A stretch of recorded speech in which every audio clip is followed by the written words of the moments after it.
আসসালামু আলাইকুম এভরিওয়ান। আজকে আমি তৈরি করব আমার পছন্দের একটি রেসিপি, আলু দিয়ে গুলশা মাছের একটি প্রিপারেশন। আশা করছি আপনাদের সবার ভালো লাগবে। রেসিপিটি খুবই সিম্পল একটি রেসিপি, বাট খেতে কিন্তু দুর্দান্ত লাগে। আপনারাও বাসায় ট্রাই করবেন, আশা করছি আপনাদেরও ভালো লাগবে। সো রেসিপিটি তৈরি করতে আমার যা যা লাগছে, আমি এখানে আলু সিদ্ধ করে মাঝখান দিয়ে কেটে নিয়েছি।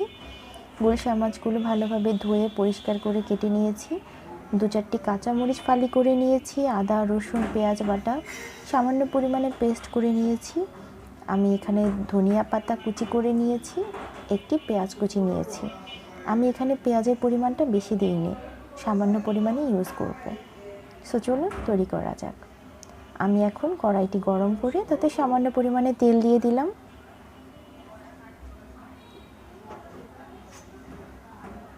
কড়াইটি খুব ভালোভাবে গরম করে নিব। এখানে আমি সামান্য পরিমাণে লবণ দিয়ে দিলাম। লবণ দিয়ে দিলে কড়াইয়ের মধ্যে আমি যখন মাছগুলো ভাজবো সেটা লেগে যাবে না। তাই আপনারাও চেষ্টা করবেন যে কোনো সময় মাছ ভাজার সময় অবশ্যই কড়াইতে লবণ ইউজ করার। আমি এখন ধুয়ে কেটে রাখা গুলশা মাছগুলো দিয়ে দিচ্ছি এক এক করে। হালকা বাদামি করে আমি গুলশা মাছগুলো ভেজে নেব।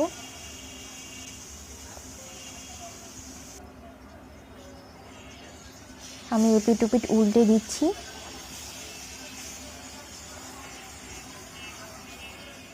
চুলার আঁচটি মিডিয়াম রাখবেন। মাছটি প্রায় ভাজা হয়ে এসেছে, আমি নামিয়ে নেব। এক এক করে সবগুলো মাছ আমি ভেজে নিব এখন। সো সেই ভাজা তেলেই আমি কেটে রাখা পেঁয়াজ কুচিগুলো দিয়ে দিলাম।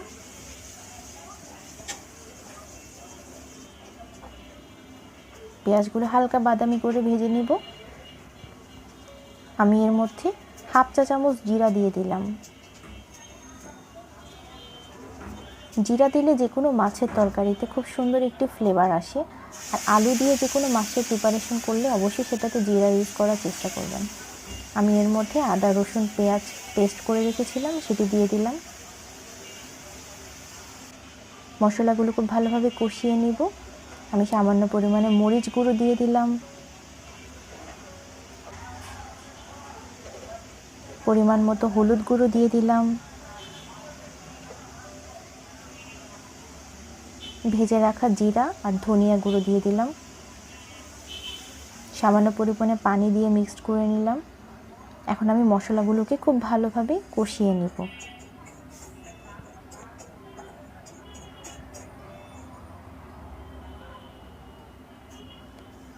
প্রায় মশলা কষানো হয়ে গিয়েছে। আমি এর মধ্যে সিদ্ধ করে রাখা আলুগুলো দিয়ে দিচ্ছি। আলুগুলোর গায়ে মশলাগুলো খুব ভালোভাবে মাখিয়ে নিচ্ছি আমি।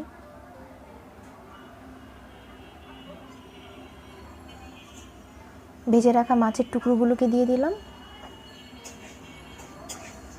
নেড়ে চেড়ে মশলাগুলো মাছ আর আলুর সাথে ভালোভাবে মিশিয়ে নিতে হবে। চুলার আঁচটি তখন মিডিয়াম রাখবেন অবশ্যই, নাহলে মশলা পুড়ে তরকারি তিতা হয়ে যাবে।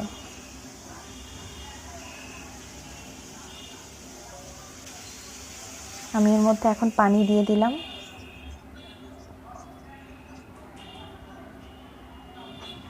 এখন আমি আগুনটি ফুল করে দিব।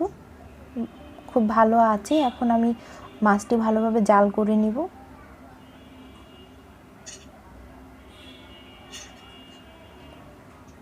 সামান্য ভাজা জিরার গুঁড়ো দিয়ে দিলাম, ফালি করে রাখা কাঁচামরিচের টুকরোগুলো দিয়ে দিলাম, ধনেপাতা কুচি দিয়ে দিলাম,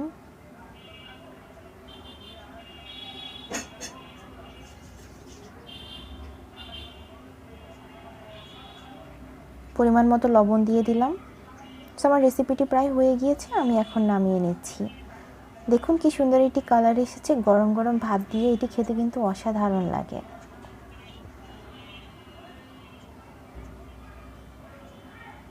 আপনারা কিন্তু অবশ্যই বাসায় একদিন রান্না করবেন।